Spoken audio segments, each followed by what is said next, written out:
అందరితో పెట్టుకో. కర్రెగా బక్కగా పాసు పనులోడు ఇట్లా ఊత్తే కొట్టుకపోతాడు అనుకోవద్దు. చాలా డేంజర్ నా కొడుకును, చాలా డేంజర్ ఉంటుంది నా ఆలోచన అని చెప్పంటే అప్పుడు నమ్మింది.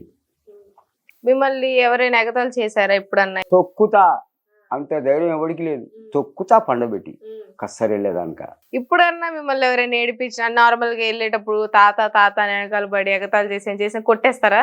ఒక్కడ పంచి పెడతా, ఎగతాళికి తాళి కడతా, కొట్టేస్తారు మీదకెళ్ళి. వాడు ఎవడైనమ్మా దొడ్డుగున్నాడని భయపడా, ధనవంతుడని దండం పెట్టా, బక్కగున్నాడని ఎగబడి కొట్టా, బీదోడని మీద ఉంచా. వాడు ఎవడైనా సరే ఉంచే కాడనే ఉంచుతా, వాయి టైర్ బేటా అంట, అంతే. అది నా ధైర్యం అమ్మా. ఇప్పుడు జీవితంలో ఫస్ట్ టైం మీ లైఫ్ లో బాధపడిన విషయం ఏంటి? ఫస్ట్ టైం మీకు అసలు బాధ అంటే తెలియనప్పుడు బాధపడిన విషయం ఏంటి? మా నాన్నగారు చనిపోయినప్పుడు అండి. మా నాన్నగారు చనిపోయినప్పుడు అనాథనైపోయినా, ఒంటరి కొడుకుని ఇంటికి అనాథనైపోయినా.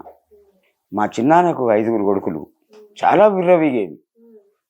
మీరు 5 బేటే అని మా నాన్న చిత్రహింస పెట్టాడు.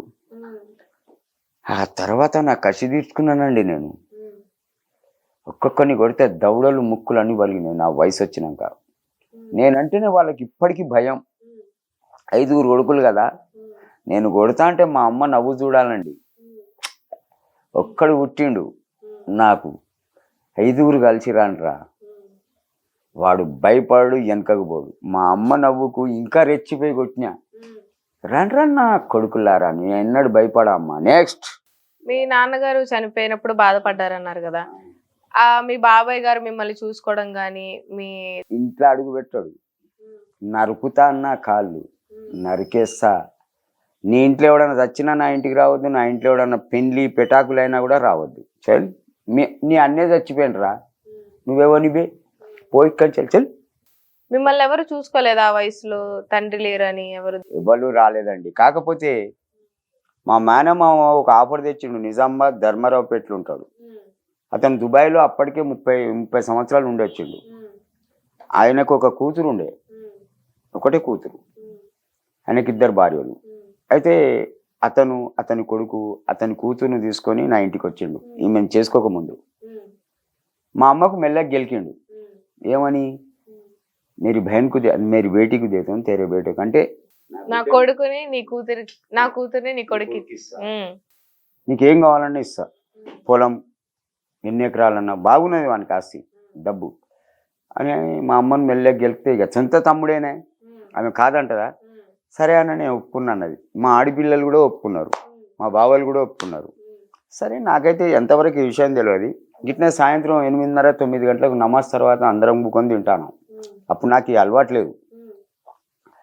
అందరం కలిసి తింటా అంటే మా పెద్ద బావ మెల్లగా గెలికిండాను. ఎన్ని రోజులు ఒంటరిగా ఉంటావురా, అన్ని బాధ్యతలు తీరిపోయినాయి, పెళ్లి చేసుకోవాలంటే నేను నవ్వుకుంటానా. బీద దిగ ఎందుకు కాదు, మంచి క్యారెక్టర్ ఉన్న అమ్మాయిని చూడు బావా, కాదని నేను అన్నా. కానీ గుణం బాగుండాలి, నేనున్నా లేకున్నా అమ్మని చూడాలి అని నేనంటే, మా రెండో బావ ఉండి దన్ను అని అన్నాడు. మందెందుకురా పక్కనే మరదలు పెట్టుకొని అన్నాడు. చెయ్యి అక్కడనే దులిపి లేచి చెయ్యి గడిగిన. ఇంకొకసారి ఆ మాట అన్నారనుకో, బావలను కూడా చూడ తొక్కుతా, అర్థమైందా. తింటే తినుళ్ళు, లేకపోతే అని అనగానే మా మామ నోరెత్తి బాడకోగా, అయ్యా చచ్చిపోయినప్పుడు వచ్చినావు నా కొడక, ఇప్పటికి మా నాన్న చచ్చిపోయి కొన్ని సంవత్సరాలు అవుతుంది, ఎప్పుడైనా ఇంటికి వచ్చినావు బే, ఇక్కడ కొడితే ధర్మారావు పెట్టేదానికి ఎరగాలి, నడుగు బిడ్డను తీసుకొని చెప్పి రాలే. అసలు ఎవరి ఆయన తినడానికి ఎవనివే అని, పిల్లని ఎవడిస్తాడో చూస్తా అన్నాడు. నువ్వు చూసుడైంది బే, నేనే ఎన్నుకుంటా, చూస్తావురా నా ధైర్యం, నీ ఊర్లోనే లవ్ మ్యారేజ్ చేసుకుంటారా పోయికంచాలి అనగానే మా అమ్మ ఇంట్లో ఏడుస్తాను. ఏడు, నువ్వు ఇన్ని సంవత్సరాలు రాంది, నేను తెలివి కల్లో నీ బుద్ధిమంతుని కనుక నువ్వు ఇవ్వడానికి వచ్చినావు, నేను లంగను రౌడీనైతే నువ్వు వస్తావురా ఇవ్వడానికి అనగానే సప్లైగా బిడ్డను తీసుకొని రా పో, మళ్ళీ ఇటు రావద్దన్న. నేను గాంధార్లో ఉన్నా, నిజామాబాద్ దగ్గర మా చిన్నమ్మింట్ల ధర్మారావు అని ఊరు. వాడు చచ్చిండు, నేను ఆ ఊర్లో పోగానే వాడు చచ్చిండు. అక్కడి నుంచి 10 కిలోమీటర్లు అందరు పోతాను వాడిని చూడడానికి శవాన్ని. నన్ను పిలిచిండు మా చిన్నమ్మ కొడుకు చాంద్పాషగాడు, మామ చచ్చిండు రా, నీకు మామ నామకు మామ, మళ్ళీ ఆఖరి బాని ముఖంలో రా సుడి, పో పో గిట్నే అన్నమ్మా, నువ్వేమన్నా అనుకో, తిట్టి మాట్లాడినా, చల్ పోరా. చక్కగా పోయినా, మళ్ళీ నా భార్య దగ్గర ఆగిన, ఇంటికి వెళ్ళిపోయినా. పోలేదమ్మా, మా అమ్మకు కూడా తెలిసింది ఇట్లా సంగతి, ఇట్లా నా ఇష్టం నాకు పోబుద్దిగానే పోలే. అరే ఏదైనా బిచ్చగాడి వచ్చినా పోయి కూలీనాలు చేసినా సరే వాడిని పైసలు ఇచ్చి వాడిని మొత్తం కార్యక్రమం చేసేస్తా. వానికేం దక్కున్నది? కొన్ని లక్షల ఆస్తి, కొన్ని వందల ఎకరాల పొలం, దుబాయ్ పోయిన కట్టలు, ఇంకేం దక్కున్నది?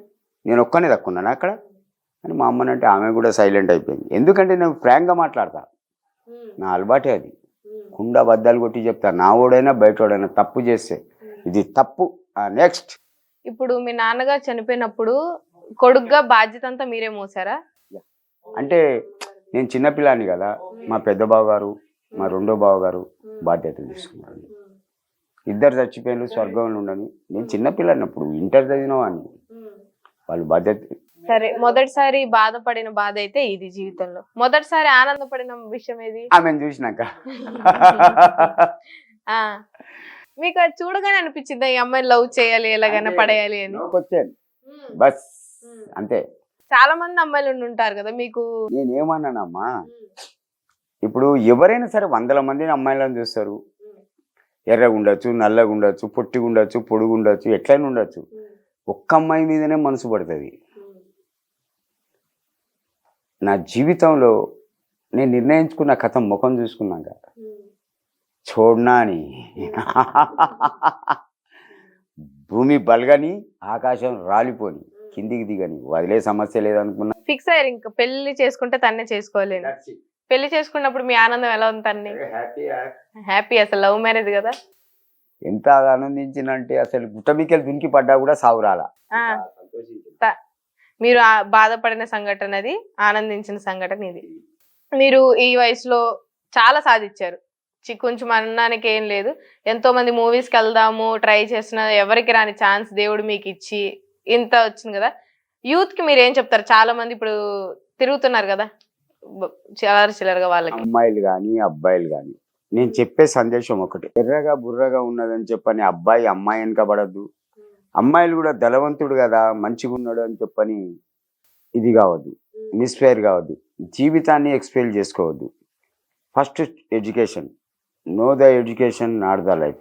ఆ తర్వాత మీ లైఫ్ను మీరే సెటిల్ చేసుకోగలరు. నేను చెప్తున్న పిల్లలు, లవ్ గివ్ అన్నది waste, love marriage the best, arrange marriage the best, అన్నిటికీ బెస్ట్. లవ్ ఇదేముందండి, లవ్ మ్యారేజ్ చేసుకున్నావు, సక్సెస్ అయినా, ఒక పాపో బాబో పుట్టింది, ఆ తర్వాత ఇద్దరికి కిరికిరి వస్తుంది. ఓన్లీ మనీ, డబ్బు, ఇద్దరు కిరికిరి వస్తుంది. నువ్వు నాయనకి వచ్చినావు అంటే నువ్వు నాయనకి వచ్చినావు, అది అవసరమా? అదే అరేంజ్ మ్యారేజ్ ఉన్నదనుకో, ఏదైనా కిరికిరి వచ్చింది, ఒక 4 మనుషులు వస్తారు, మాట్లాడతారు, సర్ది చెప్తారు, ఆర్థికంగా సాయం కూడా చేస్తారు.